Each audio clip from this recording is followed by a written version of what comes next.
Velkommen til film om kvælstofkredsløbet. 78% af den atmosfæriske luft den består af nitrogen, N2, i fri form.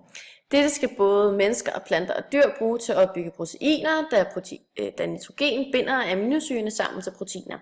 Samtidig forsyner det også til vores RNA og vores DNA. Planter og mennesker kan ikke optage den frie form. Planter kan derfor indgå i en symbiose med en bakterie, der hedder Rhizobium. Denne bakterie er stærk nok til at rive trippelbindingerne fra hinanden og afgive nitrogen til planten, som planten senere hen kan bruge. Planten udskiller glukose til bakterien, og de indgår på denne måde i en symbiose. Når planten dør, vil det organiske nitrogen, som vi altså ser hernede, den her organiske nitrogen kan også komme fra lort og mennesker for dyr. Men dette organiske stof det bliver omdannet til ammonium ved hjælp af ammonifikation, som vi ser hernede.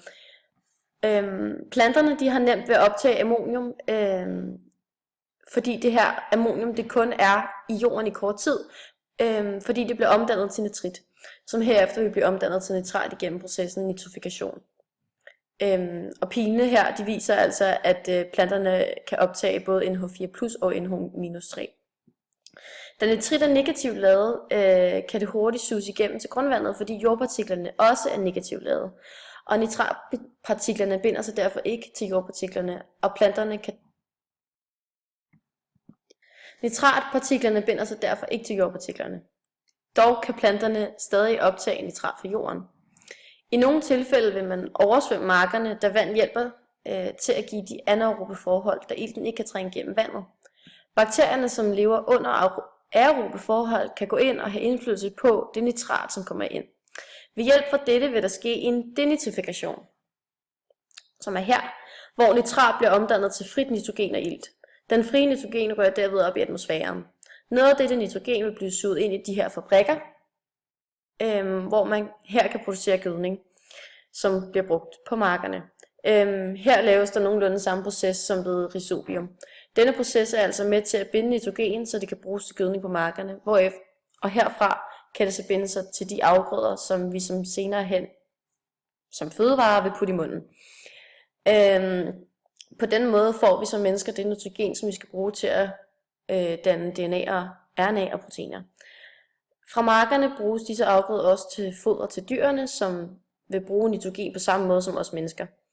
Man kan herefter indsamle dyrenes ekskrementer, som vil bruges, blandt andet kan blive brugt til gylde, som igen kan havne på markerne, hvor der vil ske den samme proces. Noget af gylden vil samtidig fordampe op i atmosfæren, hvor det kan være med til en medvirkning af forurening. En af delprocesserne i endekredsløbet er nitrogenfiksering. Det er en proces, hvor organismer som cyanobakterier indbygger dinitrogen i aminosyrer. Nitrogen for dinitrogen udnyttes som næringsstof. Reaktionsskemaet ser sådan ud. Det er bakterier og arkebakteriers måde at reducere frit kvælstof til ammoniak, som vil kunne benyttes i opbygningen af cellebestanddele. Enzymet nitrogenase findes hos alle disse bakterier. Mange anaerobe bakterier kan binde kvælstof, mens egenskaben er mindre udbredt hos aerober, da nitrogenase generelt ikke fungerer ved tilstedeværelse af ilt. Andre typer af nitrogenfikserende bakterier indgår i symbiose, specielt med planter fra ærteblomstfamilien. Den symbiotiske fiksering udføres af knoldbakterier af slægten Rhizobium i bælgeplanters rødder. Træet røddel har en svamp i rødderne, som kan fiksere nitrogen. Symbiosen hos ærteplanter foregår i store træk ved, at planten leverer sukkerstoffer til bakterierne, hvor bakterierne så til gengæld giver planten organisk bundet nitrogen i form af aminosyrer. Bakterierne bindes til rodhårene, hvorefter de så trænger ind i rodens celler. Her omdannes de til uregelmæssigt formede bakterioder, som lever i små vestikler inde i den enkelte rodcells cytoplasma. Når bakterierne formerer sig, deler rodcellerne sig også, og de danner til sidst en udvækst på roden, som er en knold. Hvis man skærer en rodknold på en ærteplantes rødder over, ser man en rød farve. Og den røde farve her, det er altså lægehemoglobin, som er et proteinstof, som rodcellen producerer. Stoffet binder oxygen, og igennem dette får bakterierne oxygen eller ilt til deres respiration. Samtidig er bakterien afhængig af, at koncentrationen af ilt holdes på et minimum, fordi enzymet nitrogenase, der vinder dinitrogen, hæmmes af oxygen. Det koster ærteplanten energi at producere læghemoglobin, men det kan åbenbart betale sig på grund af de aminosyrer, de får fra bakterierne. Organisk materiale bliver nedbrudt af mikroorganismer ved forrådnelse. Her er nitrogen i form af aminosyrer. Når aminosyrer nedbrydes, omdannes aminogrupperne til ammoniak, der kan reagere med vand og blive til ammonium. Den proces kaldes for ammonifikation.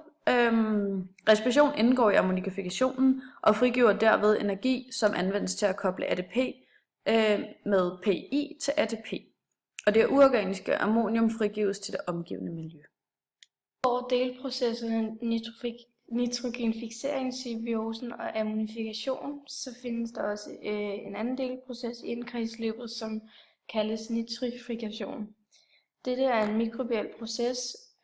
Ammonium bliver iltet fra nitrit og dannes til nitrat. Processen kræver ilt og bliver derfor udført via mikroorganismer i jorden, der er obligat aerobe, altså det vil sige kræver ilt er til stede. Men også kemoautotrofe, altså når energien bliver tilført ved iltning fra det uorganiske stof, og dermed også kan opbygge organisk stof ud fra det uorganiske. Den delproces er denitrifikation. Det er en proces, hvor nitrat omdannes til nitrogen. Processen sker ved, at nitrat ikke optages i planter, så snart det foregår under anaerobe forhold, og derved omdannes nitrat til nitrogen. Processen finder sted i bunden på en sø, kaldet rodzonen. Her kan ilten nemlig ikke nå ned. Den sidste delproces kaldes anamox. Her i den her proces, der bliver ammonium omdannet med nitrit, og derved kalder man processen anamox. Det er en anaerob proces.